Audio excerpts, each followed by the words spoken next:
કાર્તક સુદ એકાદશી એટલે કે દેવઉઠી અગિયારસના દિવસે ભગવાન વિષ્ણુ શયનમાંથી જાગૃત થયા હતા અને આજ દિવસે તુલસીજીના લગ્ન ભગવાન નારાયણ સાથે થયા છે।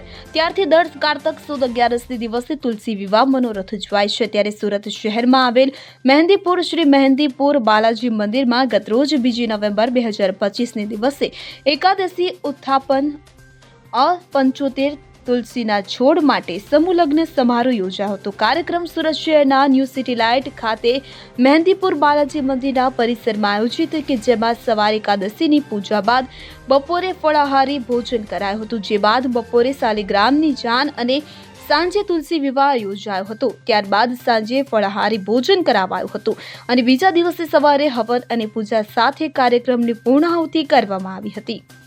સુનિલ ગાંજાવાલા સાથે CN24 ન્યૂઝ સુરત। હવે જુઓ દેશ દુનિયાની તમામ ખબરો તમારી આંગળીના ટેરવે। ઉઠાવો મોબાઈલ અને Google Play Store પરથી ડાઉનલોડ કરો અમારી CN24 ન્યૂઝ મોબાઈલ એપ।